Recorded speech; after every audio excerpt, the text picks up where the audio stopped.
어디든 그는 구원 얻으리. 예수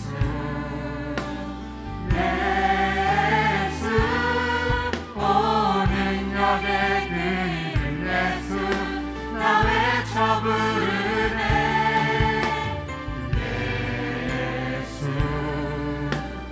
예수 오 구원의 그 이름 예수 나 외쳐 부르네. 예수 그리스도 은가금 내게 없으나 은가금 내게 없으나 나 가진 건 너에게 주니. 능력의 이름 예수라 그 이름을 붙드시오. 그 이름을 믿는 자 그 이름을 외치는 자 그가 어떤 사람이든 그는 주의 영광 보리라. 예수 예수 오 능력의 그 이름 예수 나 외쳐 부르네. 예수 예수 오 구원의 그 이름 예수 나 외쳐 부르네. 예수 그리스도 예수 예수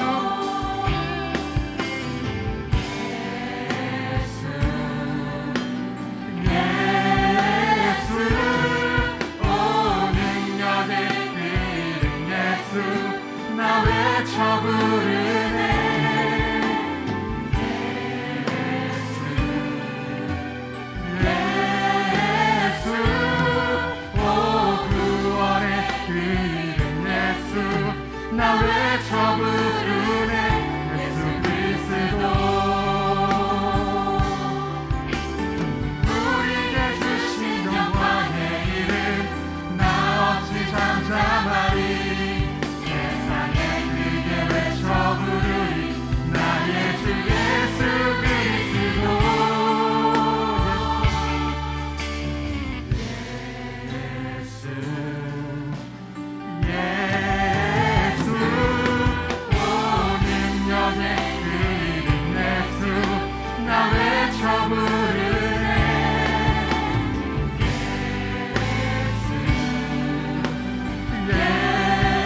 예수 오 구원의 그 이름 예수 나 외쳐 부르네. 우리 마지막으로 예수 예수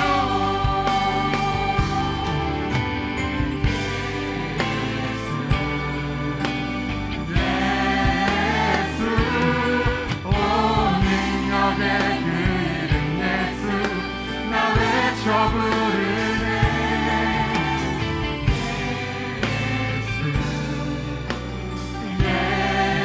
예수 오 구원의 그 이름 예수 나 외쳐 부르네. 예수 그리스도 하나님 능력의 그 이름 구원의 그 이름을 찬양합니다. 아멘.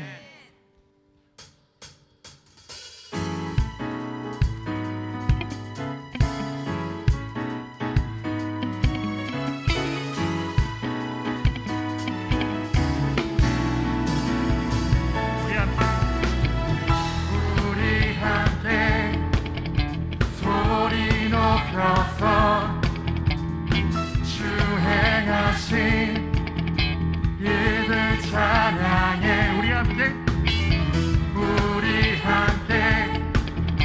소리 높여서 주 행하신 일들 찬양해. 온 세상 빛이 되셨고 너와 나의 삶의 평화를 주셨네. 이렇게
한번 찬양 드릴 때 가능하신 분 다 자리에서 일어나셔서 이제 목소리 높여 주님을 찬양합니다.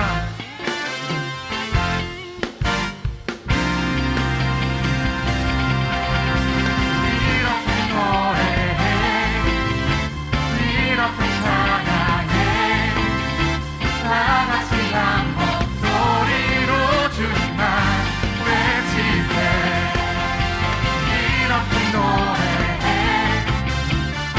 이렇게 찬양해 다 같이 기뻐 뛰면서 주님만 외치세. 이렇게 노래해 이렇게 노래해 이렇게 찬양해 다 같이 한 목소리로 주님만 외치세. 이렇게 노래해 이렇게 찬양해 다 같이 기뻐 뛰면서 주님만 외치세.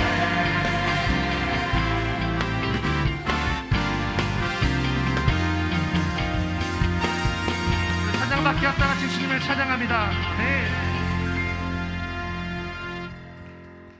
요한복음 15장 1절로 4절의 말씀을 다 같이 한 목소리로 합독하겠습니다.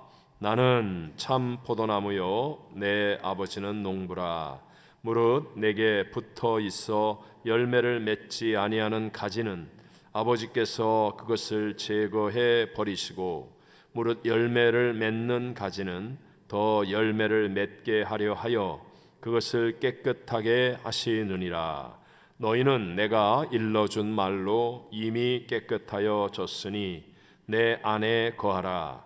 나도 너희 안에 거하리라. 가지가 포도나무에 붙어 있지 아니하면 스스로 열매를 맺을 수 없음 같이 너희도 내 안에 있지 아니하면 그러하리라. 아멘. 아멘. 주님과 동행하는 삶 29번째 시간입니다. 우리 다 같이 한번 따라해 보겠습니다. 상황과 조건이 아니라 관계다. 네. 모든 사람들은 두 가지의 큰 세계관 속에서 살아가고 있는데요. 그 하나는 신본주의이고 또 다른 한 가지는 인본주의 세계관입니다. 사람이 주인공인 인본주의 세계관에서도 인간은 혼자 사는 존재가 아니라 함께 사는 사회적인 존재이기 때문에 관계가 중요하다라고 말합니다. 모든 인간은 태어나면서 가정에서 부모와의 관계, 형제들과의 관계를 맺습니다. 학교에 가서 친구들과의 관계, 스승과 제자로 관계를 맺습니다. 결혼을 해서는 남편과 아내로, 또 직장에 가면 상사, 동료, 후배들과의 관계를 맺게 됩니다. 그러니까 우리가 행복이나 불행을 느끼는 것이나 아니면 성공이나 실패하는 것도 대부분 다 관계로 인해서 이루어지는 것이다 라고 말할 수 있습니다. 미국의 카네기 공대 졸업생을 추적 조사한 결과 성공하는 데 전문적인 지식이나 기술이 15% 정도의 영향을 주었다면 나머지 85%는 인간 관계였다라고 말합니다. 이렇게 인본주의의 세계관에서도 인간의 행복과 가치는 외적인 상황 또는 조건보다도 건강한 관계, 친밀하고 깊은 관계로 이루어지는 것이라고 말합니다.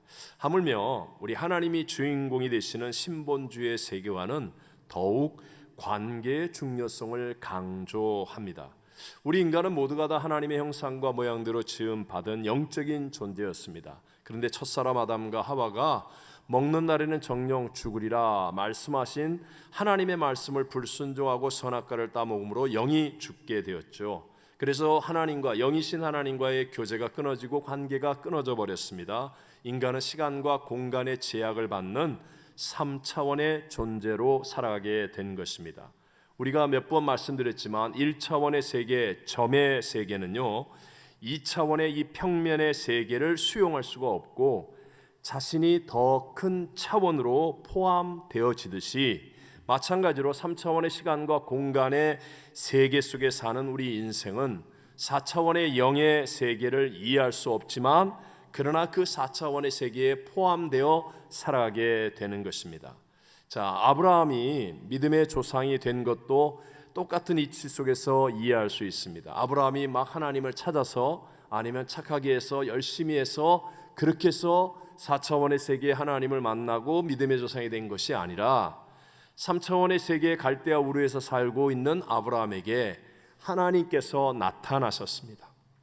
하나님이 임재하시고 그리고 그 하나님께서 말씀하시고 그 말씀을 순종함으로 관계가 맺어져 아브라함이 믿음의 조상이 된 것이죠. 창세기 15장에 보면 하나님이 아브라함에게 나타나셔서 언약을 맺어 주시는 장면이 나옵니다.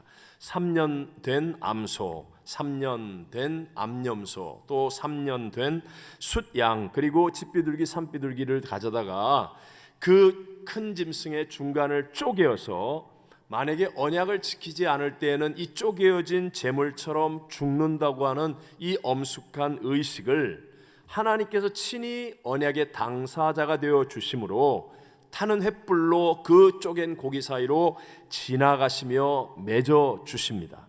그러니까 아브라함이 하나님과 언약을 맺게 된 것은 아브라함 쪽에 어떤 것이 아니라 전적으로 찾아오시고 행하신 하나님의 은혜였고 하나님의 희생이었고 하나님의 사랑으로 맺어진 관계라는 것을 우리에게 보여주는 것이죠. 뭐 쉽게 얘기하면 이런 거예요. 어떤 아이가 아주 비싼 백화점에서 굉장히 좋은 옷을 사 입습니다. 누가 왜 사주겠습니까? 만약에 아이가 예뻐서 귀여워서 너 참 착해 보여서 그래서 사준다고 한다면 이거는 유괴범입니다. 유괴범. 유괴할 일이 아니라고 한다면 바로 아버지라든가 아니면 친척이라든가 관계 때문에 사주는 것, 비싼 옷을 사주는 것이 정상이라는 거죠. 뭐 지나가는 아이가 산부 예배 끝나고 집에 가려고 하는 여러분에게 갑자기 모르는 아이가 오더니 뛰어오더니 저 밖에 있는데 막 뛰어오더니 자기가 공부를 열심히 해가지고 잘했으니까 나한테 그 비싼 백화점 가서 좋은 옷 사달라고 그러면 여러분 사줄 거예요? 사주겠다는 표정이에요 지금? 그럼 내가 전화할게요 그냥 여러분한테. 그건 정상이 아니죠. 이처럼 우리의 이 삶도요 하나님과의 관계가 먼저 회복되어야지 그래야 하나님의 좋은 것들을 누리고 얻을 수 있는 것이지 그냥 관계를 점검하지 않고 관계가 회복되어지지 않은 상태에서 내가 열심히 했어요, 내가 착한 사람이에요, 나 이렇게 잘하지요 그러면서 하나님의 좋은 것들을 누릴 수 있는 것이 아니라는 것입니다. 그런데 우리 하나님은 독생자 예수 그리스도의 십자가 대속의 은혜로 말미암아 우리 모든 사람이 의롭다 하심을 얻게 되는 관계 회복의 길을 열어 주셨습니다. 우리 대표적으로 로마서 3장 24절 한 절만 읽어봅니다.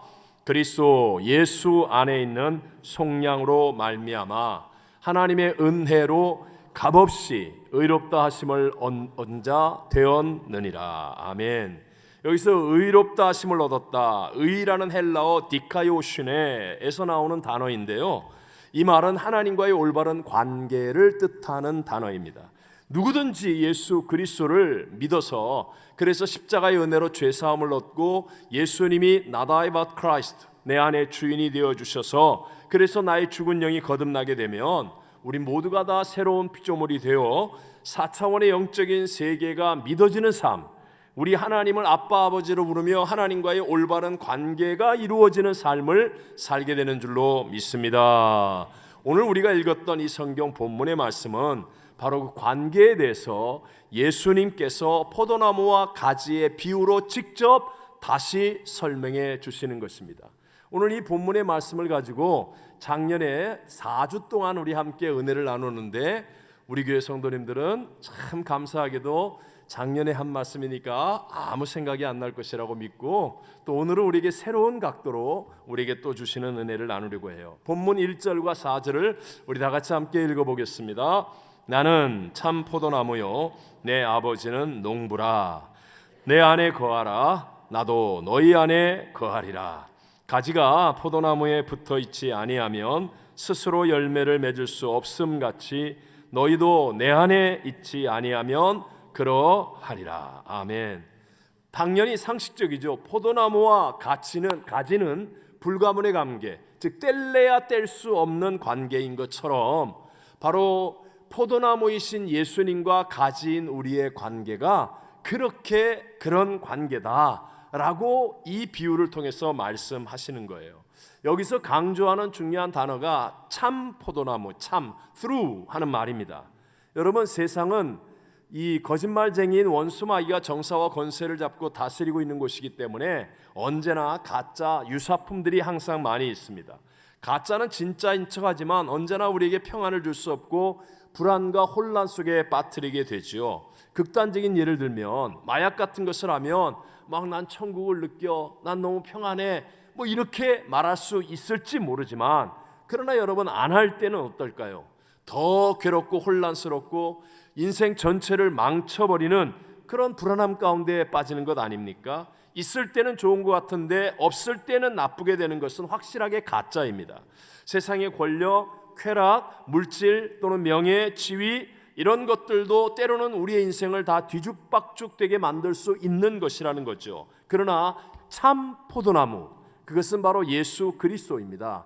예수님이 내 인생과 함께하면 우리는 절대로 흔들림이 없이 참된 평안을 누리고 불안과 염려를 이겨내고 진리의 길을 똑바로 가는 승리자가 될 줄로 믿습니다. 우리가 잘 아는 히브리서 13장 8절에도 말씀하죠. 다 같이 예수 그리스도는 어제나 오늘이나 영원토록 동일하시니라. 아멘. 여러분, 예수님은 우리에게 생명을 얻게 하되 더 풍성히 얻게 하는 참으로 좋으신 분으로 오셨습니다. 근데 그분은 한 번만 좋은 게 아니라 어제나 오늘이나 영원토록 우리가 이 세상을 사는 현재의 삶에서뿐만 아니라 우리 모두가 만나게 될 인생 최고의 사건인 죽음에서도 우리에게 천국의 문이 되어 주셔서 우리로 하여금 영생 천국의 길로 인도하시는 그런 분이라는 거예요. 그러니까 그분은 우리의 인생을 진짜 좋게 만드는 유일한 분, 그래서 그분과의 관계가 우리의 인생을 편화시키고 복되게 한다는 거예요. 그렇기 때문에 여러분, 우리 각자가 하는 일이 다르고 취미가 다르고 뭐 여러 가지 소질도 다르고 다 다르다 할지라도 인생의 큰 그림은 언제나 내게 주어진 소모품들을 사용하여서 바로 이 예수님과의 관계가 더 좋아지고 친밀해지고 깊어지게 만드는 삶을 살아가는 것, 이게 바로 지혜라는 것입니다. 여러분이 무슨 일을 해도 상관이 없어요. 어디에 살아도 상관이 없어요. 하지만 언제나 큰 그림은 우리에게 주어진 사는 동안 70년 70, 80년 80, 100년엔 100년이라는 인생 동안 우리에게 주어진 소모품들이 있습니다. 하늘나라에서 영생에는 필요 없고 이 땅에서만 사용하는 하나님이 우리에게 주신 소모품, 모든 사람에게 공통적으로 주신 소모품이 세 가지가 있다고 그랬어요. 그 첫 번째가 물질이고 재물이고, 두 번째가 시간이고, 세 번째가 고난이에요. 이 세 가지의 소모품을 잘 사용하여서 언제나 주님과의 관계가 더 좋아지고 깊어지고 친밀해지게 만드는 것, 이것이 바로 인생을 지혜롭게 사는 승리의 길이라는 것입니다. 첫 번째, 물질, 돈은 소모품입니다. 그래서 돈은 사용하는 유통가치이지 쌓아두는 것이 아니라는 사실을 우리는 알아야 합니다. 여러분, 예수님께서도 돈을 쌓아두면 좀과 동록이 해하고 그리고 도적이 구멍을 뚫고 도적질한다라고 말씀합니다. 돈이라는 것은요, 유통가치라고 그랬잖아요. 사용할 때 돈의 가치가 나타나는 거예요. 그래서 잘 사용하여서 영원한 관계를 이루어내는 것이 지혜라고 말하는 것입니다. 예수님의 가르침 가운데 한 부자가 소출이 아주 풍성하여서 곡간을 더 크게 짓고 자기의 모든 곡식과 물건을 거기 쌓아두고 이제 내가 평안히 쉬고 먹고 마시고 즐거워하자 하는 거예요. 여러분, 인간적으로 얘기하면 이 사람은 대단한 성공자이죠. 정말 대박을 이룬 사람이고 남들이 부러워할 만한 사람일 수도 있습니다. 그런데 놀랍게 하나님은 이 사람을 향하여 어리석은 자라고 말씀하십니다. 함께 누가복음 12장 20절과 21절을 읽어보겠습니다. 하나님은 이르시되 어리석은 자여, 오늘 밤에 내 영혼을 도로 찾으리니 그러면 내 준비한 것이 누구의 것이 되겠느냐 하셨으니 자기를 위하여 재물을 쌓아두고 하나님께 대하여 부유하지 못한 자가 이와 같으니라. 아멘. 성경은요, 재물이나 소유가 나쁘다고 말하진 않습니다. 그런데 바르게 사용하지 않으면 이것을 보고 어리석다라고 말하는 거예요. 여러분, 영혼의 세계, 영적인 세계 4차원의 세계를 보지 못하면, 즉 시간과 공간의 3차원의 유한한 세계만을 바라보면 그런 사람들은 소유가 행복인 줄로 착각합니다. 그래서 늘 남보다 많이 가지면 난 행복할 거야, 많이 가진 사람을 부러워하고, 복권 대박나는 사람이 부럽고, 남들이 부자라고 말하는 사람이 부럽고, 이렇게 많이 갖는 소유를 행복이라고 착각합니다. 하지만 여러분이 영원한 세계, 영적인 세계 4차원의 세계를 깨닫게 되어지면 소유라는 것은 소모품이에요. 소모품. 잠깐 필요하고 사용하라고 우리에게 주신 것이지, 그것이 내 인생의 목적이 되거나 그것이 내 인생의 행복의 이유가 되지 않는다는 거예요. 이걸 깨닫게 되어져서 바르게 사용할 수 있게 되죠. 성경은 우리에게 많이 소유하는 것을 나쁘다고 얘기하지 않아요. 근데 얼마나 소유했든지 상관없이 소유한 것을 어떻게 사용하느냐를 성경은 가장 중요하게 말씀하는 겁니다. 이자는 많은 것을 소유했습니다. 여기까지 잘못한 거 아니에요. 그런데 이것을 가지고 진짜 영원한 관계를 위하여 사용하지 못하고 곡간을 짓고 그냥 쌓아두려고 했기 때문에 하나님은 이 사람을 향하여 어리석은 자라고 말하는 겁니다. 반대로 누가복음 16장에 보면 불의한 청지기가 나오는데 예수님께서는 오히려 이 청지기를 칭찬하시는 내용이 나옵니다. 이 청지기는 불의했습니다. 주인이 잠깐 없는 사이에 제멋대로 게으름을 피웠던지 하여튼 제멋대로 있었어요. 근데 갑자기 주인에게 연락이 왔습니다. 내가 가서 셈하리라, 계산하겠다는 거예요. 그제서야 정신이 번쩍 듭니다. 아, 내게 주인이 있었구나. 이제 주인이 와서 계산하면 난 이제 큰일 났네, 앞으로 먹고 살 일도 없네 하고 난 다음에 이 사람이 한 일이 뭐예요? 주인에게 빚진 자들을 부르기 시작합니다. 기름 100마를 빚진 사람에게는 50마를 탕감해주고 50말 서류를 써주고, 밀 100석을 빚진 자들에게는 20석을 탕감해주고 80석 하면서 자기가 물질을 막 마음대로 사용해요. 아니, 그랬더니 놀랍게도 우리가 볼 때는 이게 횡령이고 정말 나쁜 놈 같은데, 주님이 말씀하시는 관점, 물질을 사용한다는 관점에 있어서 이렇게 한 청지기를 우리 주님은 지혜롭다고 칭찬하여 주셨다는 거예요. 자, 누가복음 16장 9절을 다 같이 한번 읽어보겠습니다. 내가 너희에게 말하노니 불의의 제물로 친구를 사기라. 그리하면 없어질 때에 저희가 영원한 처소로 너희를 영접하리라. 아멘. 불의한 제물이지만 그것으로 친구를 삼으라는 거예요. 사용하라는 거예요. 제물은 반드시 없어질 때가 있습니다. 그때 너를 저희들이 영원한 처소로 영접하리라. 관계가 남는다라는 것을 말씀하는 거예요. 우리 교회도 마찬가지 아니에요? 성도들의 헌금 뭐 이런 것들을 가지고 하나님이 기뻐하시는 선교와 구제를 위해 사용하도록 우리가 최선을 다하지 않습니까? 우크라이나를 돕고 우리 선교지를 돕고, 아마 여기서도 하늘나라 가면 깜짝 놀랄 사람들이 많을 거예요. 내가 전혀 모르는 어떤 남미의 인디안이 와서, 아니면 콜롬비아 사람이 와서, 아니면 뭐 볼리비아 어딘 사람들이 와서, 우크라이나 사람이 와가지고 당신이 보내준 성경 때문에 내가 예수를 믿고 구원받아 천국에 왔습니다.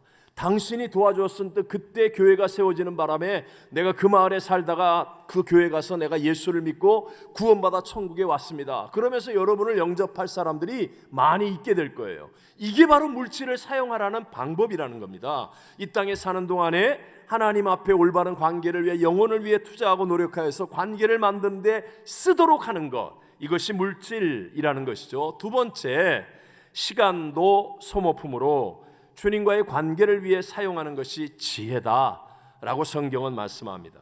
거듭 얘기하지만 저와 여러분은 3차원의 세계, 공간과 시간의 지배하에 있는 세계에 살고 있지만, 그러나 부활의 영적인 세계에는 전혀 시간의 지배를 받지 않습니다.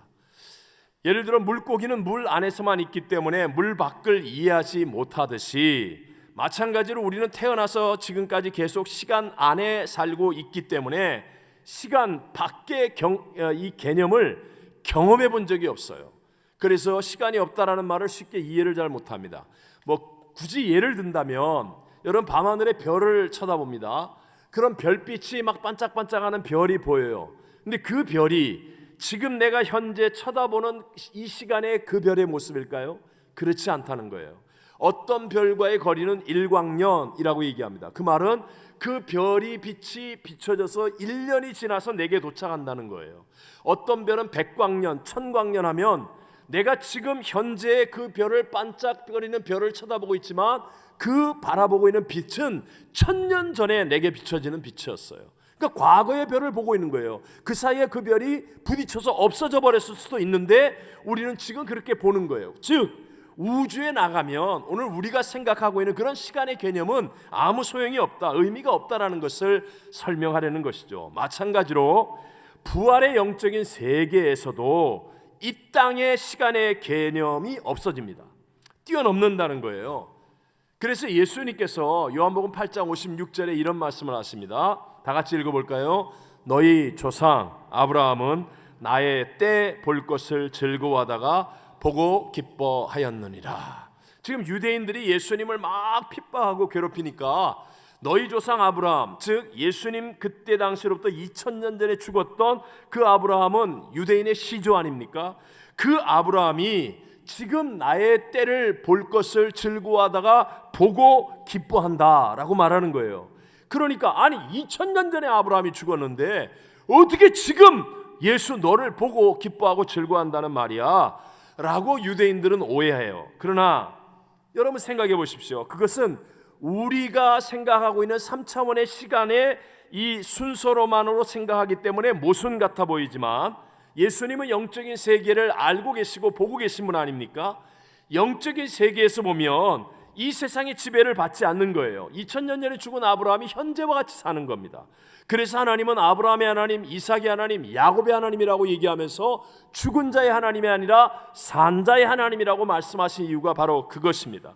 여러분 영적인 세계를 들어가면 우리보다도 앞서서 돌아가신 부모님, 남편, 아내, 심지어 자녀들이 있다 할지라도 다 영생의 시간 속에서 현재로 살고 있어요. 현재로.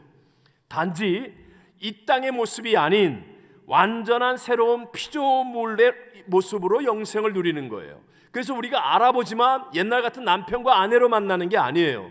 그냥 예수님의 새로운 완전한 피조물로 영생을 누리는 것입니다. 그러니까 우리도 죽음이라는 문을 지나 영생에 들어가게 되면 완전히 다 현재로 만나는 거예요. 현재로 만나는 거예요. 그렇기 때문에 우리가 깨달아야 될 것이 무엇입니까? 시간은 이 땅에서 우리에게 주어진 소모품과 같은 거예요. 그래서 이 소모품인 시간을 통해서 어찌하든지 주님과의 올바른 관계, 깊은 관계를 위해 투자하고 사용하라는 겁니다. 시간을 쾌락을 위해 낭비한다든가 게으름으로 소모한다든가 이렇게 하지 않고 최선을 다해서 이 시간을 가지고 내게 주어진 이 시간 동안에 열심을 다해서 복음을 전하고 주님을 기쁘시게 하고 주님과의 관계가 깊어지는 삶을 사는 것. 시간이라는 것은 소모품으로 없어지는데 남는 것은 관계만 남기 때문에 그 영생의 순간에 이 깊어진 관계로 우리가 복을 누리게 되고 칭찬을 얻게 된다라는 것이에요. 세 번째가 아까 고난이 소모품이라고 그랬죠. 그래서 이 고난도 주님과의 관계를 위해 사용할 줄 아는 것이 지혜로운 삶이라는 겁니다. 제가 여러분에게 고난, 총량, 불변의 법칙을 몇 번 이야기했습니다. 기억하십니까?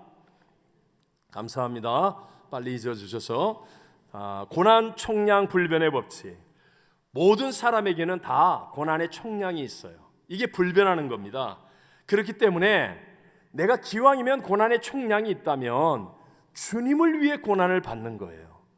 왜냐하면 주님은 실수가 없으신 분이고 주님은 언제나 투자한 만큼 좋은 것으로 갚아주시고 우리에게 풍성한 열매를 맺게 하시는 분이니까 주님을 위해서 내가 고난을 당하는 겁니다.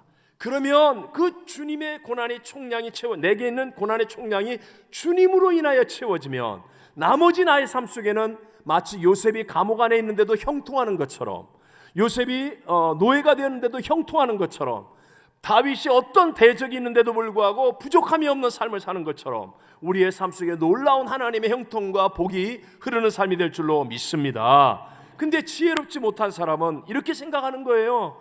야, 오늘 오후에 기도원이 있대. 아유, 내가 어떻게든지 도망가야 돼. 그리고 말이야, 그리고 얼른 예배 보고 누가 혹시라도 구역장을 만나거나 교구장님을 만나면 붙잡힐까봐 그냥 안 보이는 대로 화장실 가는 척 해갖고 뒤로 어디 숨어서 킥 하고, 야, 내가 오늘 성공했다. 이게 바보라는 거예요. 교회에서 설거지할 때 싹 빠지고, 교회에서 힘든 일 할 때 싹 빠지고, 교회에서 그냥 은혜만 받고 아무것도 안 하고, 아유 내가 어리석게 말이지 뭐 그런데 시간을 낭비해, 그런데 가서 고생해, 이렇게 생각하면 맞아요. 맞아. 여러분 교회에서 고난 안 당해요. 그런데 고난 총량은 불변이라니까요. 교회에서 주님에게 고난 안 받으면 어디서 당해요? 갑자기 사업에서 뻥, 사고로 뻥, 질병으로 뻥, 이런 일이 안 생겨야 되지만 어쩔 수 없는 거예요. 그런 일들이 생겨서 결국 고난의 총량은 불변이거든요. 그래서 성경에서 보면 인생을 위대하게 살았던 사람들은 다 하나님을 위해, 하나님을 기쁘시게 하기 위해, 주님을 위해 기꺼이 고난받은 사람들, 그런 사람들은 오히려 그 일로 고난이 총량이 채워졌으니까 세상에서는 형통한 삶, 승리의 삶을 살게 된다는 겁니다. 2000년 역사 속에 사도 바울같이 큰 영향을 미치고 많은 열매를 맺은 훌륭한 인물이 없잖아요. 사도 바울의 삶의 지혜가 바로 그겁니다. 우리 한번 골로새 1장 24절로 바울의 고백을 읽어봅니다. 내가 이제 너희를 위하여 받는 괴로움을 기뻐하고 그리스도의 남은 고난을 그의 몸된 교회를 위하여 내 육체에 채우노라. 아멘. 보세요. 바울은요, 다른 성도를 위해 고난당하는 거 기뻐하고 그리스도 예수의 남은 육체의 고난을 내 육체에 채운다. 그러니까 고난받기를 기꺼이 하는 거예요. 기꺼이. 그러니까 고난 총량이 채워지잖아요. 주님 때문에. 그러니까 이 주님께서 바울의 인생 속에 놀라운 역사들을 베풀어 주시고 역사하시고 가장 풍성한 열매를 맺는 가치 있는 인생을 살게 되더라는 것입니다. 지난 주간에 있었던 일이었기에 제가 이 설교에 맞는 부분만을 간증하려고 해요. 목사님들과 함께 모임을 가는데 한 목사님이 저에게 진지하게 질문과 상담을 하셨습니다. 그 목사님이 저에게 한 질문이, 왜 목사님과 우리 모두가 다 같은 시대의 LA에서 같은 성도를 섬기고 같이 목회를 하는데 왜 자기가 보기에 우리 나성순복음교회는, 우리 교회는 이상하게 평안해 보이고 성도들은 은혜를 누린다. 도대체 목사님은 그 이유가 무엇이라고 생각합니까? 그러면서 저한테 질문이고 아주 진지한 상담이었습니다. 그래서 제가 몇 가지 얘기를 했지만 오늘 이 설교에 맞는 딱 이야기가 제 해답 중에 하나였어요. 목사님, 우리 교회는 단기 선교 가서 고난 총량을 채우고 옵니다. 네? 뭔 말인지 이해하시죠? 우리 단기 선교팀 오늘 새벽 1시에 왔어요. 1시에, 거의 1시가 다 돼서 이 동영상도 밤새도록 그 사진 많이 찍은 것 가운데 뽑아가지고 우리 집사님들과 함께 만들어서 하는 거예요. 우리 교육자들도 어제 밤 꼬박 세우고 그렇게 했어요. 고난을, 주님을 위해서 고난 총량을 채웁니다. 또 우리는 기도원 성령 대망에 다 갑니다. 안 가는 사람은 찔림을 받을지어다. 거기 가서 우리는 고난 총량을 채우고 옵니다. 우리는 예배 때마다 합심기도, 통성기도 뜨겁게 해서 고난 총량을 채웁니다. 우리 교회 토요일날 와보십시오. 토요일날 부엌, 식당, 또 꽃꽂이, 또 교회 청소, 여러분 기도회실, 여러 모임들, 우리는 고난 총량을 주를 위해서 채웁니다. 그러니까 우리에겐 하나님이 평안을 주시고 역사를 주시고 은혜를 누리게 해 주시는 것처럼 보이는 겁니다. 여러분 믿으십니까? 믿으세요. 믿으세요. 제 평생에 주를 위해 고난당한 사람이 세상에서 헛되게 사는 것, 후회하는 인생을 사는 것 본 적 없습니다. 주를 위한 고난은 기쁨이 있습니다. 감격이 있습니다. 열매가 있습니다. 놀라운 하나님의 역사들을 누리게 해 주신다는 것이죠. 여러분, 물질, 시간, 고난과 같은 세상에서 우리에게 주어진 소모품들, 이제 영생의 순간이 되면 그건 필요 없는 것들, 잠깐 우리에게 주신 소모품을 가지고 우리는 어찌하든지 예수님과의 관계를 위해서 투자하면, 그러면 예수님과 깊어지고 친밀한 관계가 되어지는데 그 증거가 무엇이냐? 열매로 나타난다는 거예요. 무엇으로 나타난다? 열매로. 그러니까 여러분, 조금 도발적인 질문이지만 여러분이 교회를 5년, 10년, 100년을 다녔다 할지라도 여러분의 삶에 열매가 없다면, 그렇다면 여러분은 주님과의 관계가 없는 거예요. 그냥 여러분이 좋아서 교회에 오고 있는 거예요. 실제로는 주님은 여러분을 모른다고 그럴지도 몰라요. 주님과의 관계, 이것이 핵심인데 그러면 반드시 열매로 나타납니다. 마태복음 7장 20절에 예수님이 하신 말씀이죠. 이러므로 그들의 무엇으로? 열매로 그들을 알리라. 예수님 우리의 이름으로, 키로, 몸무게로, 경력으로 그런 거로 안 알아요. 오직 우리의 열매로 우리를 알아주시는 거예요.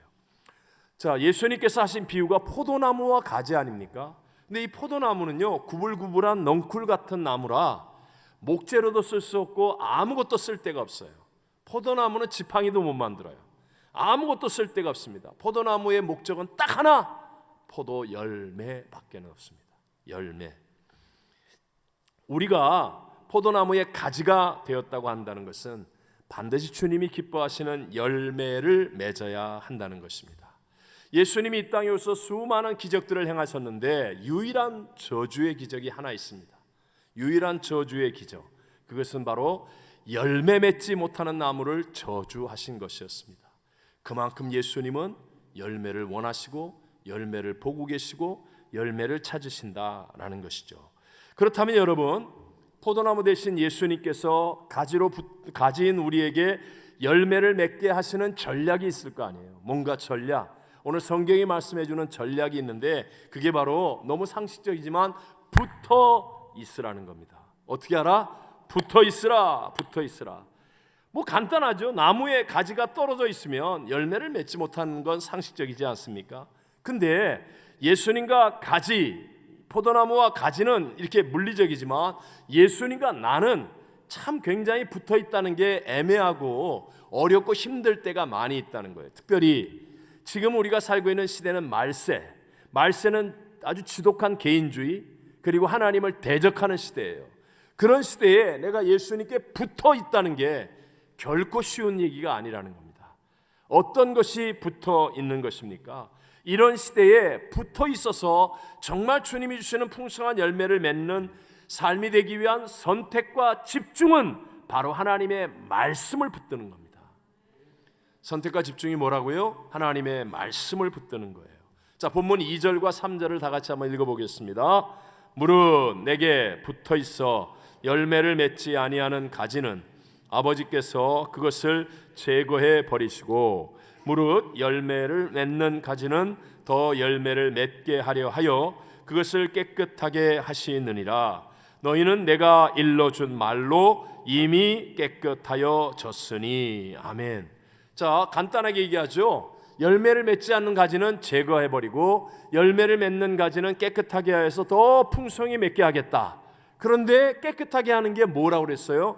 주님의 말씀으로 우리를 깨끗하게 한다라고 말씀하는 거예요.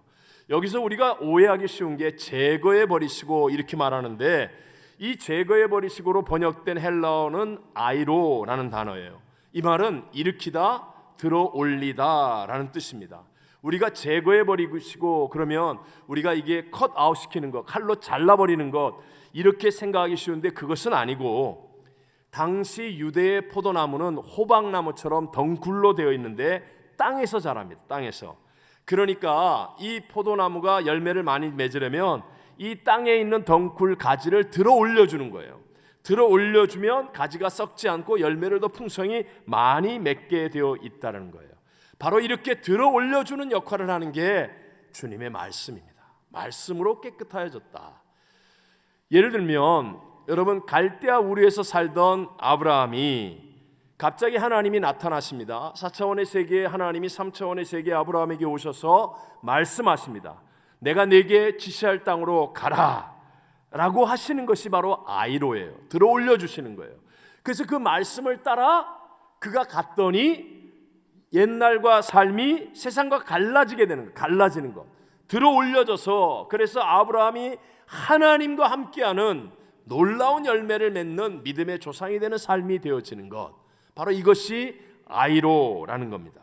우리 지난 주일날 보았던 요한복음 6장에 나오는 오병이의 기적 이야기, 오병이의 기적은 수만 명의 사람들이 놀라운 하나님의 기적을 직접 보고 체험한 기적입니다. 사람들이 막 환호합니다. 예수님을 왕으로, 임금으로 삼으려고 하며 막 따라다닙니다.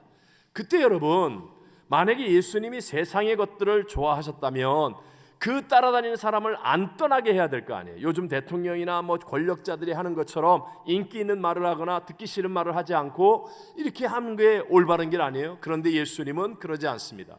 언제나 영생의 말씀을 진리로 십자가와 복음을 정확하게 전하십니다. 그랬더니 나타난 결과가 뭐예요? 많은 사람들이 예수님을 떠나갔다고 말합니다. 예수님을 떠나갔다. 즉 예수님 기적을 행하시고 먹고 배부르니까 그 수많은 무리와 군중 가운데는 딴 마음을 품은 사람들이 많았어요. 즉 사꾼 목자처럼 와, 이런 권능을 나타내는 분 옆에 잘 붙어 있으면 나도 로마로부터 유대가 해방할 때 한 자리 해먹겠네. 나도 이 사람 덕분에 뭔가 한 몫 보겠네. 이런 마음들을 가진 사람들은 예수님의 말씀을 들을 때 견디기가 어려워요. 그래서 못 받아들이고 떠나갔다라고 말하는 것입니다. 여기서 아주 중요한 진리가 있습니다. 우리 인생은요, 저와 여러분은 남편이든 아내든 부모든 자식이든 형제든 친구든 이웃인 선생이든 누구든지 간에 다른 사람을 선악으로 분별할 수가 없어요. 또 분별해도 안 됩니다. 우리가 보는 것은 눈에 보이는 잠깐의 것을 보는 것이기 때문에 선악으로 분별하면 맞을 수가 없고, 또 선악은 언제나 선하다 악하다 내 편이다 네 편이다 맞다 틀리다 잘했다 잘못했다 옳다 그르다를 나누기 때문에 이 결과는 그 사람도 죽고 나도 죽고 100% 다 사망입니다. 그래서 우리는 선악으로 사람을 분별해서는 안 됩니다. 그 일을 하는 것이 무엇이냐? 그게 바로 말씀이 그 일을 해주는 것입니다. 말씀이 들려지면 말씀 앞에서는 진짜는 점점 더 변화되고 거룩한 쪽으로 열매를 맺게 되어지고, 근데 똑같은 말씀인데 가짜는 불편하고 힘들어지고 그래서 결국은 떠나갈 수밖에 없는 것. 그래서 순환이 일어나서 하나님의 뜻과 목적을 이루어가게 하는 것이 바로 말씀입니다. 오직 말씀을 통해서만 사람이 남아야 되고, 교회와 성도의 순수성은 생명의 말씀에 의해서 결정되는 것이라고 말할 수 있는 거예요. 사도행전이 바로 이제 교회 부흥의 역사 아닙니까? 복음이 전파되는 역사예요. 2장에서는 베드로가 설교를 하고 7장에서는 스데반 집사가 설교합니다. 설교의 내용이 십자가와 부활의 예수 그리스도에 대한 복음으로 똑같아요. 그리고 설교를 했을 때 듣는 청주들이 다 똑같이 마음의 찔림을 받았습니다. 그런데 사도행전 2장에는 성도들이 마음의 찔림을 받아 그러면 우리가 어찌할꼬 하면서 엎드러집니다. 그래서 회개하고 예수 그리스도를 구세주로 영접하여 놀라운 초대교회 부흥을 만듭니다. 근데 7장에서는 스데반 집사의 설교를 똑같은 설교를 듣고 마음의 찔림을 받았습니다. 근데 그들은 이를 갈며 돌을 들어 스데반 집사를 쳐서 죽였습니다. 바로 이것이에요. 말씀에 대한 반응이 우리의 운명을 바꾸는 거예요. 중요한 건 나는 말씀에 대해서 어떤 반응을 갖고 있느냐 하는 겁니다. 마치 롯의 사위들처럼 심판에 대해 하나님의 말씀을 전할 때 조롱하거나 농담으로 여기거나, 롯의 아내처럼 그래도 될 수 있겠어? 그리고 뒤를 쳐다보다가 소금기둥이 되거나 이렇게 여기느냐, 아니면 진지하고 정직하게 말씀 앞에 마음의 문을 열고 결단하며 말씀을 붙들고 순종하는 태도를 갖느냐, 이것이 내가 내 운명을 결정하는 거예요. 여러분, 예를 들어 교회가 해야 되는, 성경이 말씀하는 반드시 교회가 해야 되는 세 가지가 있습니다. 그것이 예배, 기도, 전도와 선교예요. 이것 성경이 계속 우리에게 말씀합니다. 근데 어떤 분이 우리 교회를 왔습니다. 이 교회 참 좋대요. 점심이 굉장히 맛있다는데요. 교회 오면 선물도 준대요. 교회 사람들이 너무 친절하대요. 그리고 교회를 왔어요. 예배 드리면 되죠. 그리고 교회 와서 예배를 드렸는데 이놈의 예배가 주일만 있는 게 아니라 수요 예배도 나와야 된다고 그러고 금요 예배도 나와야 된다고 그러고 또 오늘은 왔다 보니까 기도원까지 가야 된다는 거예요. 그래서 난 이 교회 못 나가요. 떠나갑니다. 자, 기도. 성경은 우리의 끊임없이 기도를 말합니다. 지금 마지막 때 아니에요? 성경이 예언하고 있는 마지막, 전염병이 가득하고 전쟁이 일어나고 크고 놀라운 일이 생기고 기근이 임하고 지진이 생기고, 마지막 때 성경이 그토록 예언하고 있는 마지막 때의 행동 지침은 동일합니다. 하나입니다. 깨어 기도하라. 여러분, 아멘입니까? 그래요 기도하라는 거예요. 근데 10년이 돼도 20년이 돼도 기도를 5분 이상 못해요. 기도하라고 그러면 하품해요. 기도해야죠. 나도 기도에 대해서 알아요. 내가 교회를 다닌 지가 몇 년인데요. 그리고 우리 교회 왔어요. 나성순복음교회 뜨겁다면서요. 그리고 교회를 왔습니다. 여기 기도하는 교회니까 왔어요. 근데 우리 교회 예배 때 막 기도를 오래 해. 막 통성기도 막 계속해. 난 열받아서 못 다니겠어. 떠나가요. 말씀으로 구별되는 거예요. 전도와 선교, 그걸 반대할 사람이 어디 있어요? 근데 우리는 선교 갑니다. 코로나 때도 갑니다. 합니다. 그러니까 이런 교회가 어디 있어? 이렇게 힘들게 해. 뭘 성도들을 이렇게 힘들고 귀찮게 해? 떠나갑니다. 말씀에 의해서 구분이 되는 거예요. 구분이 되는 거예요. 저는 이제까지 거의 평생 아닙니까? 평생 목회를 하면서 정말 어려움과 눈물과 고통 가운데 빠진 정말 깊은 회복되기 어려운 상처를 입은 성도들도 많이 만났습니다. 참 많이 만났습니다. 정말 삶이 완전히 절망이고 완전히 끝장난 것 같은 성도도 있었습니다. 또 교회가 수렁에 빠져 갈등하고 분열하여서 무너지기 직전까지 있는 교회도 제가 있어 봤습니다. 그러나 여러분, 분명하게 제가 여러분 앞에 증언할 수 있는 것, 회복의 역사는 언제나 100% 200% 언제나 하나님의 말씀으로 회복되었습니다. 다른 프로그램, 다른 어떤 돈 많은 사람, 아니면 미국의 대통령이 교회 출석해서 재벌이 헌금을 해서 그래서 회복되거나 상처가 극복되거나 절망이 희망으로 바뀐 거 아닙니다. 언제나 조건과 상황 이전에 하나님의 말씀이 심겨지고 이 말씀을 아멘으로 붙잡고 이 말씀과 씨름하며 이 말씀을 상대하여 그랬더니 인생이 변화되는 하나님의 능력과 역사가 일어났습니다. 언제나. 여러분, 지금도 마찬가지죠. 우리 가정에 문제가 있죠.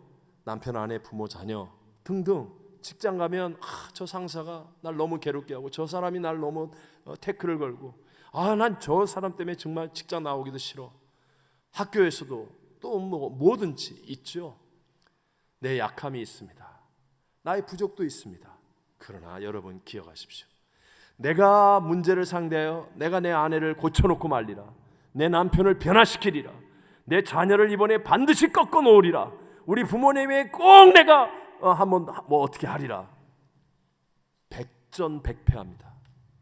백전백패. 회사에 가서 이 회사를 바로잡기 위해 내가 한번 각오하고 한번 엎어버리라. 그리고 내가 백전백패합니다. 백전백패. 승리의 비결은 딱 하나입니다. 그 고통 속에서 여러분이 말씀으로 돌아와야 합니다. 그리고 말씀을 붙들고 씨름해야 됩니다. 하나님의 말씀을 붙잡고 씨름하는 거예요. 혹시 사업하는 분? 저는요, 제가 다 사업하는 분들이었어요. 남미에서는 다 역전했습니다. 다. 완벽한 절망, 완벽한 불경기.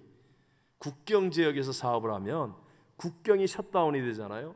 그러면요, 개미 새끼 한 마리 하나요. 그것이 일주일, 2주일, 1개월, 2개월, 3개월, 4개월 되면요 다 끝장나요. 연약한 우리 이민자들의 삶 다 끝장나요. 그런데도 놀라운 역전승을 이룹니다. 제가 이거 거짓이 아니에요. 국경을 상대하지 않고 정부를 상대하지 않고 가게를 상대하지 않고 금전 출납부를 상대하지 않고 말씀을 상대하는 거예요. 말씀을 붙잡고 온전한 11조를 내 창고에 들여 이것으로 하나님을 시험하여 내 집에 양식이 차고 넘치도록 붓지 아니하나 보라. 그러면서요, 그냥 국경이 셧다운돼서 손님 하나 없는데 하나님 말씀을 붙잡고 씨름합니다. 그리고 어떻게 11조 드릴까? 하나도 장사가 안 됐으니까. 그리고 말씀을 붙잡고 씨름하다가 그래서 내는 11조가 지출의 11조를 냅니다. 진짜예요. 그 집사님 나는 잊어버리지도 않아. 혼자 사는 과부가 어린 아들 아들 딸 데리고 절망 속에서 정말 절망 속에서 말씀과 씨름하면서 하나님 말씀대로 나는 믿습니다. 그러면서 수입이 없으니까 11조를 못 내니까 지출의 11조. 그래갖고 슈퍼마켓 갔다 온 다음에 최소한의 음식을 사고 그 11조 구별해서 냈어요. 근데요, 정말 기적 같은 역전승이 일어나는 거예요. 하나님은 살아계십니다. 늘 말씀드리죠. 말씀이 먼저예요, 상황이 먼저예요? 말씀이 먼저예요. 천지를 말씀으로 창조하는 거예요. 절망의 나라이든지 절망의 사회이든지 절망의 가정이든지 하나님 말씀을 붙잡으면, 덴마크가 전쟁 이후에 절망 속에서 이 말씀을 붙잡으니까 최고의 나라로 일어나는 거예요. 말씀이 먼저예요. 그러면 상황과 조건은 따라오게 돼 있어요. 왜? 말씀은 곧 하나님이시니라. 여러분은 지금 무엇으로 씨름합니까? 상황과 조건 바꾸려고 몸부림치지 마십시오. 백전백패합니다. 남편이요, 바가지를 백날을 긁어봐요, 바꿔지나. 아내요, 아무리 뭐라 그러더라, 뭐 패듯이 용서해 주십시오. 이게 한국 속담이었으니까. 바퀴야 안 바뀝니다. 그러나 내가 말씀을 붙들고 씨름하면, 그러면요, 누가 역사해요? 하나님이 하시면 됩니다. 하나님이 역사하시면 내 눈이 바뀌든지 상대가 바뀌든지, 문제가 작아지든지 내가 커지든지 반드시 하나님은 하실 수 있습니다. 말씀과 씨름하는 거예요. 말씀을 붙들고 말씀과 씨름하며 말씀을 순종하는 삶, 여기에서 놀라운 열매를 맺는 승리가 일어납니다. 여러분, 예수님의 제자들이 예수님 이제 부활 승천하실 때 정말 가장 어렵고 힘든 상황이잖아요. 근데 그때 예수님이 너희는 예루살렘을 떠나지 말고 내게 들은 바 아버지의 약속하신 것을 기다리라. 요한은 물로 세례를 베풀었으나 너희는 몇 날이 못되어 성령으로 세례를 받으리라 말씀하셨어요. 그래서 120명이 말씀을 붙들고 예루살렘을 떠나지 않고, 두렵고 너무 어려워서 창문도 닫고 문도 닫고 그 더운데, 그러면서도 말씀을 붙들고 씨름하는 거예요. 전혀 기도에 힘쓰며 말씀을 순종하고 있을 때, 그때 위로부터 성령이 임하고 하늘의 권능이 임했습니다. 120명이 그 큰 예루살렘 명절에 모인 수십만의 사람들 앞에, 작은 숫자라고요, 그들이 놀랍게 한 번에 3,000명, 5,000명을 변화시키고 초대교회 부흥을 이루게 된 줄로 믿습니다.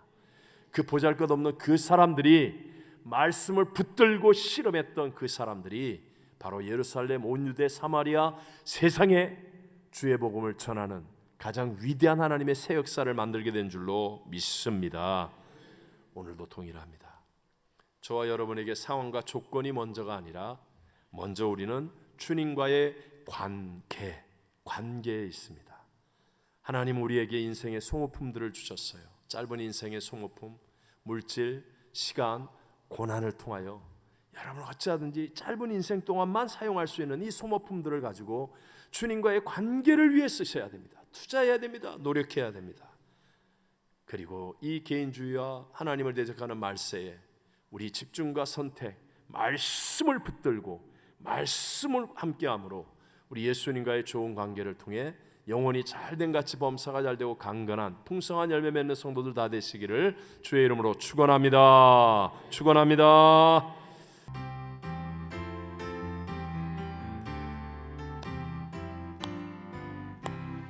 주와 같이 길 가는 것 즐거움이라닌가.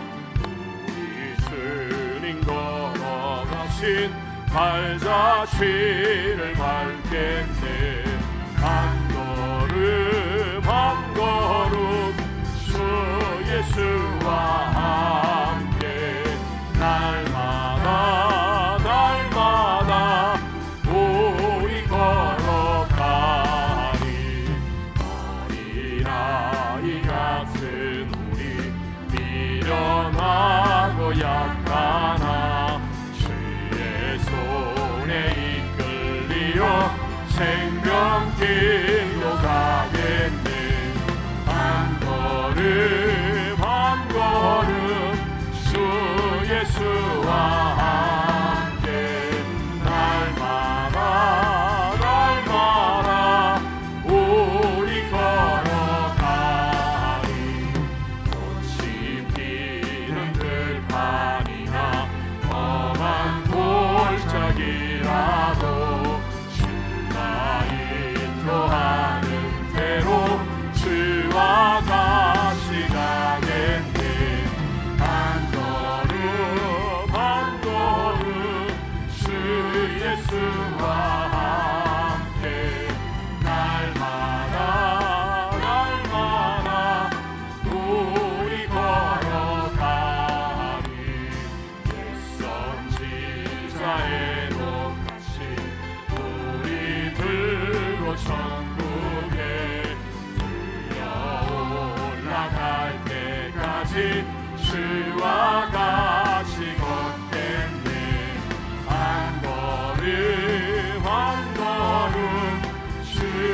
지금은 우리 구주 예수 그리스도의 무한하신 은혜와 하나님 아버지의 영원하신 사랑하심과 보혜사 성령 하나님 충만케 하심이 오늘 영과 진리로 하나님을 예배하는 모든 성도들 위해, 전쟁의 고통 가운데 신음하는 우크라이나 땅 위에 사랑하는 우리 콜롬비아, 우리 단기 선교팀이 복음의 씨앗을 뿌린 모든 땅들 위에, 그리고 우리 열품중 열방을 품고 중복이다는 선교사님과 선교지 위에 영원토록 함께 계실지어다. 아멘.